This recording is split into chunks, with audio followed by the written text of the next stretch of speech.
In the quiet suburban town of Maplewood, New Jersey, the sun dipped below the horizon, casting an amber glow over neatly trimmed lawns and white picket fences.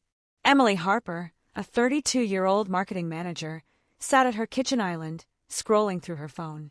Her husband, James Harper, was supposed to be at a late meeting in Manhattan, but something felt off. The house was too silent, the kind of silence that carried weight, like the calm before a storm. Emily's hazel eyes flicked to the clock, 8:47 p.m. James hadn't texted her since noon, which was unusual for a man who typically sent her updates about his day. Emily and James had been married for 7 years, their life a picture of suburban bliss. They'd met at Rutgers University, where Emily studied communications and James pursued finance. Their romance was a whirlwind, late-night study sessions, stolen kisses in the library, and dreams of a future together. After graduation, they settled in Maplewood, bought a charming 2-story home on Elm Street, and built a life that seemed perfect to outsiders. James worked as a financial analyst at a prestigious firm in New York City, while Emily climbed the ranks at a local marketing agency. They hosted barbecues, attended neighborhood book clubs, and planned for a family someday. But lately, James had been distant, late nights, vague explanations, and a phone he guarded like a vault. Tonight, Emily's unease grew. She opened her laptop, her fingers hesitating over the keys. James had left his personal email logged in on their shared device a week ago, and though she'd never snooped before, a nagging instinct pushed her to check. Her heart pounded as she navigated to his inbox. There, buried among work emails, was a thread with a subject line that made her stomach drop. Last night. The sender was Lauren Bennett, a name Emily vaguely recognized as a colleague of James's. The email was short but damning. James, last night was incredible. Can't stop thinking about you. Same time tomorrow. XO Lauren. Emily's breath caught. She clicked through more emails, each one a dagger. They detailed secret meetups at a boutique hotel in Soho, stolen moments during business trips, and affectionate exchanges that painted a vivid picture of betrayal. Her hands trembled as she read, tears blurring her vision. James, her James, was cheating. Emily closed the laptop, her mind racing. She could confront him, scream, throw his belongings onto the lawn. But no, anger wouldn't be enough. She needed a plan, something that would hit James where it hurt most. His pride, his reputation, his carefully curated life. She wiped her tears and poured a glass of wine, her resolve hardening. This wasn't just about heartbreak, it was about justice. Over the next week, Emily played the part of the oblivious wife. She smiled when James came home, kissed him goodnight, and asked about his day with feigned interest. Meanwhile, she gathered evidence. She accessed his phone while he slept, screenshotting texts with Lauren, flirty messages, photos, even hotel receipts. She hacked into his work calendar, noting every late meeting that coincided with their rendezvous. Emily wasn't tech-savvy, but desperation made her resourceful. She even found Lauren's social media, a polished Instagram feed showcasing a glamorous 28-year-old with a penchant for designer handbags and rooftop bars. Emily's best friend, Sarah Mitchell, was her confidant. Over coffee at a local diner, Emily spilled everything. Sarah, a fiery lawyer with a knack for strategy, leaned forward, her green eyes blazing. You don't just divorce him, Em. You make him regret it. Hit him where it hurts, his career, his ego. And Lauren, she's not innocent either. Sarah's words sparked an idea. James thrived on his pristine reputation at Sterling & Company, the finance firm where he and Lauren both worked. Emily would use that against him. She started by digging deeper. Using a burner email, she contacted a private investigator, Michael Reed, based in Newark.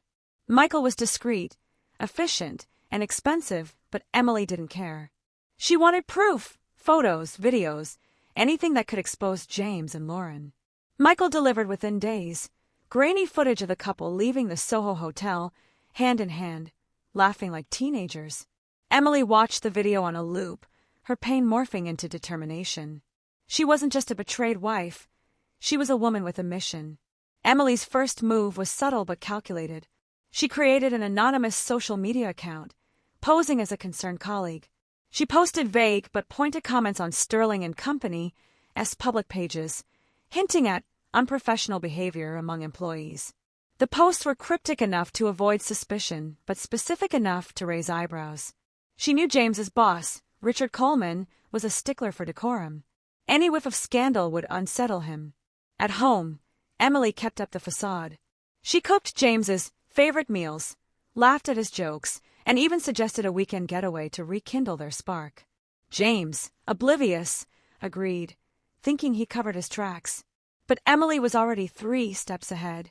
She'd contacted Lauren's roommate, Jessica, through a fake account, posing as a mutual friend. Jessica, chatty and unsuspecting, revealed Lauren's schedule, nights she'd be working late with James.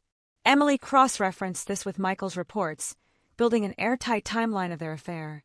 By the end of the week, Emily had enough evidence to bury them both. But she didn't want a quick takedown. She wanted James to feel the slow burn of consequences, to watch his perfect world unravel. She began phase 2, planting seeds of doubt. She, accidentally, left a hotel receipt on the kitchen counter, one she'd printed from James's email. When he saw it, his face paled, but he brushed it off as a work expense. Emily smiled, saying nothing, letting his paranoia fester. She also reached out to Lauren's ex-boyfriend, Ethan, who still followed her on social media. Posing as a concerned friend, Emily fed Ethan just enough information to make him suspicious. Ethan, still bitter from their breakup, took the bait, posting cryptic messages about dishonesty on Lauren's Instagram. The comment section erupted, with mutual friends asking questions. Lauren's polished facade began to crack.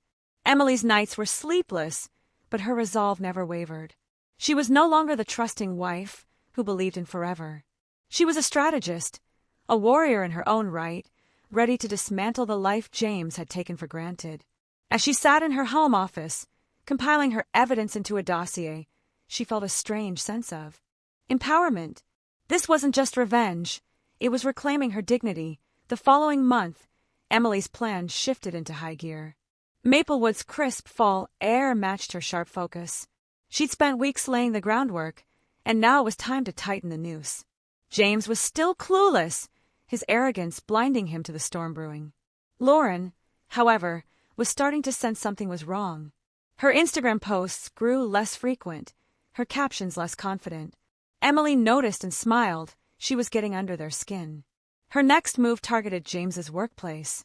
Sterling & Company was hosting its annual gala in Manhattan, a black-tie event attended by clients, executives, and industry bigwigs. James had been angling for a promotion to senior analyst, and the gala was his chance to shine. Emily saw it as the perfect stage for his downfall.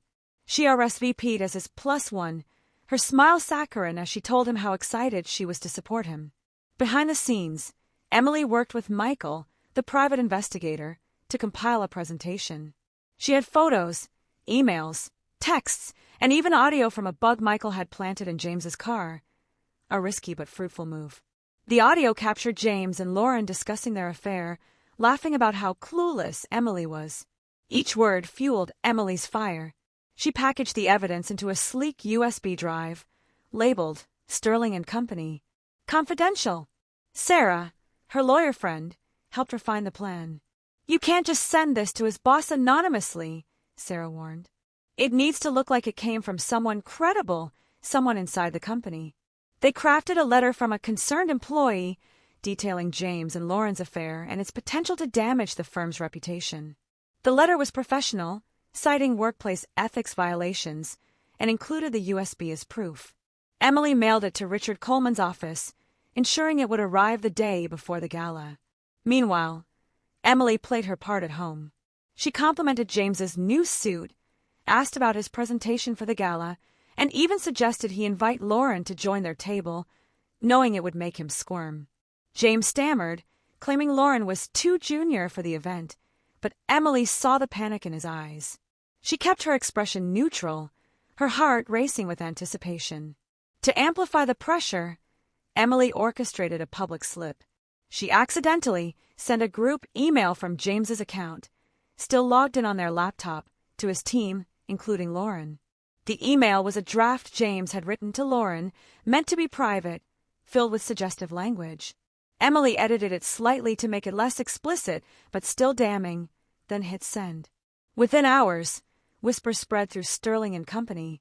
James's colleagues gave him sidelong glances, and Lauren avoided him in the office. Emily monitored the fallout through Michael, who had a contact in the firm's HR department. The night of the gala arrived, and Emily dressed meticulously. A sleek black gown, her hair swept into an elegant updo. She wanted to look untouchable, a queen stepping into battle. James, in his tailored tuxedo, seemed nervous, his usual charm faltering. At the venue, a glittering ballroom in Midtown, Emily played the perfect wife, mingling with clients and complimenting Richard Coleman on the event. She noticed Richard's demeanor shift when he saw James, his smile tight, his handshake curt. Midway through the evening, Richard took the stage to deliver his keynote. Emily's heart pounded as he mentioned upholding integrity and addressing internal challenges. She knew he'd received her package. The USB was likely in his office, waiting to be reviewed. She excused herself to the restroom, where she texted Michael, "It's done. Watch the fallout." Back at the table, Emily watched James squirm. Lauren was there, seated across the room, her face pale. Emily raised her glass to her, a subtle gesture that went unnoticed by James but sent Lauren into a visible panic. The seeds of doubt had taken root, and Emily was ready to water them. After the gala, Emily didn't confront James. Instead, she let the tension simmer. The next morning, James received a call from HR requesting a meeting. He brushed it off as routine, but Emily saw the beads of sweat on his forehead. She knew Richard had watched the USB. The photos, the emails, the audio. It was all there, undeniable proof of James and Lauren's betrayal. Emily's plan didn't stop at the workplace. She wanted Lauren to feel the weight of her actions, too. Using her anonymous account, she tipped off a local gossip blog about a scandalous affair involving a Sterling and Company employee. The blog, known for its juicy exposés, ran a blind item that was unmistakably about Lauren. It described a rising star who'd been cozying up to a married colleague. The post went viral in Maplewood's tight-knit community, and Lauren's social circle began to whisper. Emily also reached out to Lauren's parents, posing as a concerned friend. She sent them a polite but pointed letter, suggesting Lauren was involved in unethical behavior at work. She didn't include specifics, just enough to spark worry. Lauren's mother called her, furious, and Emily learned through Jessica, the roommate, that Lauren was unraveling under the pressure. By the end of the month, James's promotion was off the table. HR had issued a formal warning, and his colleagues treated him like a pariah. Lauren was demoted to a lower role, her dreams of climbing the corporate ladder stalled. Emily, meanwhile, prepared for the final act. She wasn't done yet. She wanted James to lose more than his job. She wanted him to lose his sense of self. Winter settled over Maplewood, blanketing the town in snow. Emily's plan was nearing its climax. James was a shell of himself, his confidence eroded by the HR warning and office gossip. Lauren had taken a leave of absence, unable to face her colleagues. Emily, however, was just getting started. She'd spent months building her case, and now it was time to deliver the final blow. Her first step was legal. With Sarah's help, Emily consulted a divorce attorney, Claire Donovan, in Newark. Claire was a shark, known for winning high-stakes cases. She reviewed Emily's evidence and grinned. "This is a gold mine," she said. "We'll make sure James gets nothing." Emily filed for divorce, citing infidelity, and requested alimony in the house. She also asked Claire to leak the filing to a local newspaper, ensuring James's humiliation went public. The divorce papers were served to James at work, in front of his colleagues. Emily wasn't there, but Michael, still on retainer, sent her a photo of James's stunned expression as he read the documents. That evening, James came home, his face red with anger. "How could you do this?" he shouted. Emily remained calm, her voice steady. "You did this, James. You chose Lauren. Now you face the consequences." James tried to salvage things, pleading for forgiveness, claiming it was a mistake. But Emily was unmoved. She'd already moved his belongings to the guest room and changed the locks on their bedroom. She told him to leave by the end of the week. Defeated, James packed a bag and moved to a cheap motel in Newark, his pride in tatters. Emily's final move was public and brutal. She'd saved the most damning evidence for last, a video of James and Lauren, recorded by Michael outside the Soho Hotel. She edited it into a montage, overlaying their flirty texts and emails, and uploaded it to an anonymous YouTube channel. The video was titled Sterling and Company Secrets, and she shared it on Maplewood's community forums, Sterling and Company, as social media, and even Lauren's Instagram, tagging her friends. The video spread like wildfire, racking up thousands of views in hours. James was fired the next day. Sterling and Company couldn't afford the PR nightmare. Lauren, already on leave, resigned before she could be let go. The scandal rocked Maplewood, with neighbors whispering about the Harper drama. Emily, however, remained above it all. She attended book club, hosted a holiday party, and smiled through the pitying glances. She'd reclaimed her narrative.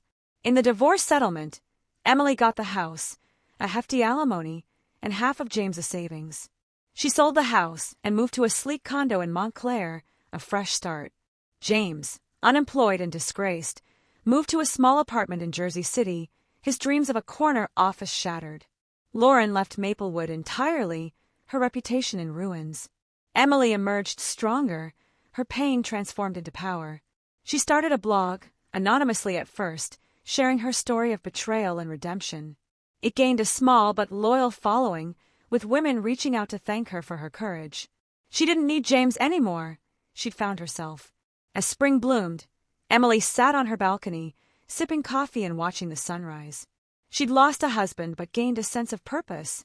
Revenge wasn't just about destruction, it was about rebuilding. And Emily Harper was rebuilt unbreakable.